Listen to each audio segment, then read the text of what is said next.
grand malade. Pourquoi pleurez-vous, madame?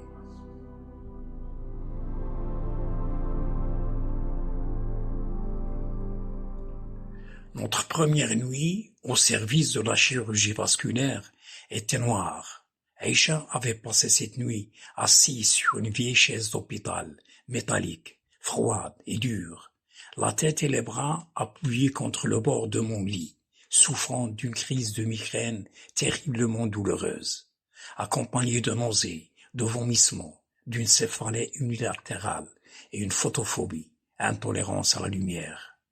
Son état nécessitait une consultation médicale d'urgence et un traitement immédiat. Or, sa situation en tant qu'accompagnante était celle d'un passager clandestin dans un grand hôpital inhospitalier. Moi, à mon tour, j'étais allongé sur le dos. J'avais déjà des taches noires au niveau de la plante du pied droit et sous le gros orteil. J'avais la sensation qu'un tortionnaire me brûlait la plante du pied en permanence à l'aide d'un briquet allumé sans la faire bouger. Et un autre, avec une tenaille, était en train de m'arracher l'ongle du gros orteil de mon pied gauche. Les antalgiques, tels le paracétamol ou même les analgésiques, n'avaient plus d'effet sur mes douleurs. J'avalais des tas de comprimés par jour. C'était presque une tentative de suicide ratée. À 7 heures du matin, les proches aidantes qui avaient la chance de passer la nuit auprès de leurs malades étaient chassées du service par l'infirmière de garde. Elles restaient dehors en attendant le moment fort de la matinée, l'arrivée des médecins entre 9 heures et 11 heures, et les décisions qu'ils allaient prendre pour chaque malade. Ainsi, les accompagnantes négociaient chaque jour avec l'inconnu, selon l'évolution de la maladie et les exigences de l'hôpital.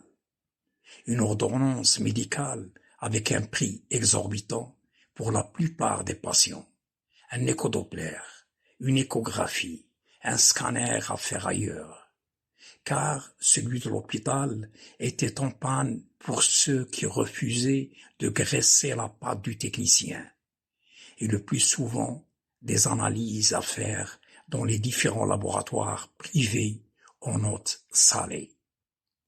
Dans le meilleur des cas, une intervention chirurgicale à une date définie. Entre-temps, une femme de ménage de l'hôpital poussait son chariot contenant quelques vieux flacons de sérum remplis de café au lait, quelques baguettes de pain et un pot métallique rouillé contenant de la confiture. C'était le petit déjeuner. Je n'avais pas de verre. La gentille dame m'avait conseillé de couper en deux une bouteille d'eau minérale en plastique vide afin d'obtenir un récipient pratique pour recevoir ma part de café au lait au goût désagréable. Le patient avec qui je partageais la même chambre d'hôpital s'appelait Abrahim. Lui aussi souffrait d'un problème artériel. Il avait des lésions çà et là au niveau des deux jambes, ce qui le faisait souffrir jour et nuit. Notre prise en charge par l'hôpital était surtout l'injection d'un anticoagulant, l'héparine, via perfusion intraveineuse, toutes les 2 heures, et 24 heures sur 24 heures, selon la feuille du suivi médical. Mais ce calendrier n'était pas toujours respecté, surtout la nuit. Un soir, un jeune infirmier de garde que j'ai vu pour la première fois vint m'administrer ma dose d'héparine de 19 heures, après quoi il prit ma fiche de suivi médical sous mes yeux et au lieu de cocher une seule case de 19 heures, il cocha successivement toutes les autres de 21 heures à 7 heures du matin, l'heure de quitter son travail. Cela voulait dire qu'il n'allait plus revenir. Il exécutait cette grave infraction médicale en récitant des paroles semblables à celles des bohémiens marocains. Les Heddewa, qui vantaient les mérites du bakshish. Les Heddewa étaient beaucoup plus sages que ce jeune farfelu. Cela voulait dire aussi que le traitement à l'héparine n'était pas gratuit. Un délit de concussion abominable d'un fonctionnaire d'État, d'un hôpital public. Il suffit d'imaginer le haut risque d'obstruction artérielle dû au manque d'anticoagulants qui peut coûter la vie à un malade du service pour réaliser la gravité du délit commis par ce genre de personnel soignant irresponsable. Le jeune gaillard ignorait que je savais quand même lire et écrire. Immédiatement, je m'emparai de ma fiche de suivi médical et je répondis à son acte et à son discours offensant en lui adressant la parole. « Écoute mon enfant, je vais écrire une lettre de réclamation à ton supérieur pour protester et signaler ta malfaçon d'agir.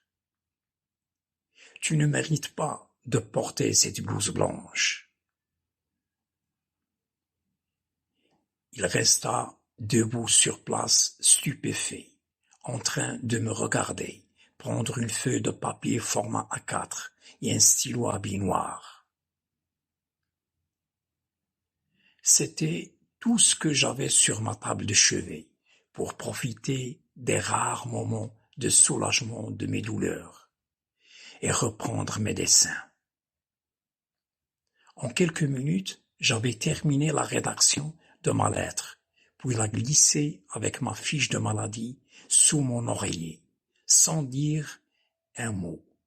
Le jeune robuste infirmier quitta la chambre, la tête baissée. Ce soir, Aïcha passait la nuit chez son cousin Aziz, qui habitait avec sa femme et ses enfants un quartier marginal de la ville de Salé, et qui nous avait beaucoup aidés à traverser cette épreuve difficile, avant de tomber malade sous le coup agressif d'un cancer du pancréas et quitter ce monde d'une manière imprévue avant l'âge de 40 ans. Nous avons perdu en lui un fils et un protecteur.